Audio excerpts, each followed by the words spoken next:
Кандайсыңар достор? Бузуку батыштан салам. Мен азыр Европаны кыдырып жүрөм. Мен кыдырганда айылдарды кыдырам. Анткени билесиңер мен айылдыкмын. Айылдарда ошо эмне өзгөрүүлөр, эмнелерди кылса болот деп мындайча айтканда жаңы тажрыйбаларды алам. Анан бүгүн ушул маалымат бөлүшөйүн дедим. Бизде билесиңер, айылда көбүнчө айтып калат, немистей болгон, немистей оокат кылган, немистей мындай тыкырайган депчи. Анан эмнеге айтат десе, көрсө мына немис мындай тыкырайып жашашат экен да. Могу 10 000 киши жашаган кыштак айыл. Анан ушунун жашоосун карагыла, мындай корктарын, мындай аябай чоң эмес, бийик эмес, колунан келген жыгач менен, темир менен, ар кандай чөп, бак дарак менен тосуп коюшкан да. Анан мисалы мен айтайын дегеним, айылдарда деле макул жөн эле коелу. Анткени мал сал кирет, чөптү жейт, үйдү короо кирет дейбиз. Бирок арча бешигөңдү, агыр көндү жаңы конуштарга деле карасаң, заборлорду заңыратып, 2 кабат кылып куруп алышкан да. Анан ошол деле каражат кетет да, аябай чоңчу. Анан ошол ойлондум, эмне үчүн ушундай кылбайбыз? Эмне үчүн ушинтип мындай жашылдандырбайбыз депчи. Эми уурудан коргонолу десек, ууру деле забордон секирип кирет экен. Өткөндө билебиз, секирип кирип керек болсо өлтүрүп коет экен. Бул жакта болсо мына булардын деле байлыгы биздикинен аз эмес, көп да. Анан эчки мурдабай эле, эчин тонобой эле, анан сонун жашап атышат да. Карагыла, мына бак менен тосуп койгон.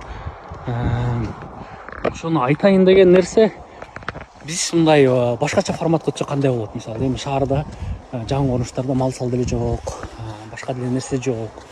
Ошого ушундай тыкырайтып эле жасап койсок, жашылдандырсак сонун болбойт беле депчи. Анткени карагыла, мына үй жөнөкөй корок менен жыгач менен эле тактай менен тосуп койгондо, эми расходу да аз, чыгымы да аз.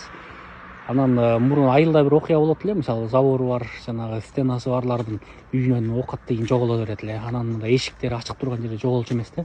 Анан кийин элдер ары бер өткөндө көрүп калат деп. Мына карагыла, мына үй, могу жерди мындай тоспой эле көрктөндүрүп койгон.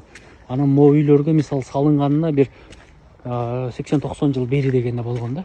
Карагыла, эми бул кичине курорттук кыштак себептегенде бул жерде деңиз, жээкке чукул эс алгандар келет. Мына карагыла, мына мондай биздин деле мондай темирлерди сатып атпай, бак кылып тосуп койгон.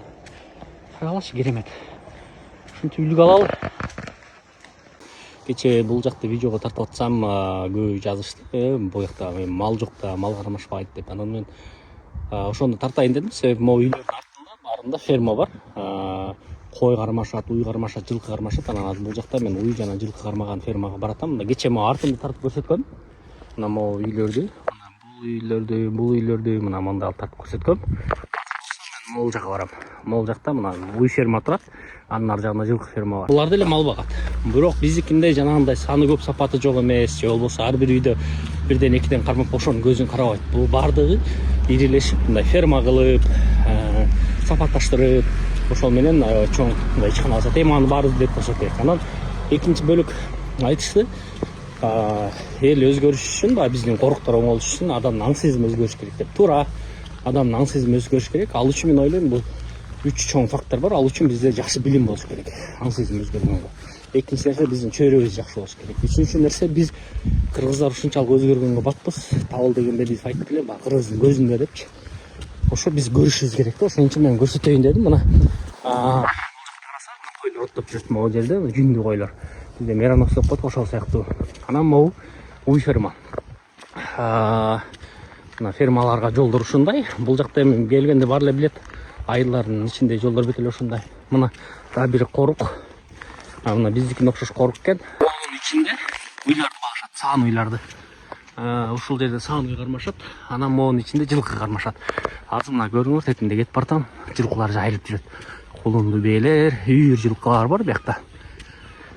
Мына могу болсо эски кармаган жер экен. Мына могу коронун ичинде тетигинде силерге көрүнүп атабы, көрүнбөй атабы, мына уйлар турат. Бүт малды чөп жеп, саан уйлар турат. Бул жака караганда мына бардык жылкылар аябай көп үйүр жылкылар кармашат. Эмне үчүн айыл аралап кетпейт? Эмне үчүн айылга чыкпайт? Могу жерде мына жылкылар жүрөт, көрүңөрбү? Үйүр жылкы кулундарын ээрчитип, мен булардын аябай сапаттуу жана чабылган жылкылар экен. Анан корук жөнүндө. Мына могу биздикине окшош эле корук, могу жерде могу эки эле зым турат, жылкылар ушундан чыкпайт. Себеп дегенде, Буларды электропастык деп. Муну азыр Кыргызстанда да аябай жайылып атат. Мына ток кошулуп турат. Бир эле зым кетет. Мал өтпөйт. Мына ушул жерде күзүндө, жазында жайылат. Андан кийин булар талаалап кетишет. Мына ушундай ферма. Айыл, кыштак мына сарай. Ошол достор. Ошон үчүн биздин деле колубуздан келет, жана бир айтып атат, биз эмнеге немистерди же болбосо япондорду туурашыбыз керек деп. Биз туурабашыбыз керек, биз жакшы жактарын алышыбыз керек. Ошон үчүн ойлойм биздин колубуздан келет. Биз бир нерсени көрсөк сөзсүз аны кылабыз да. Ошон үчүн мен көрсөтүп турайын дедим. Баарыбызга ийгилик.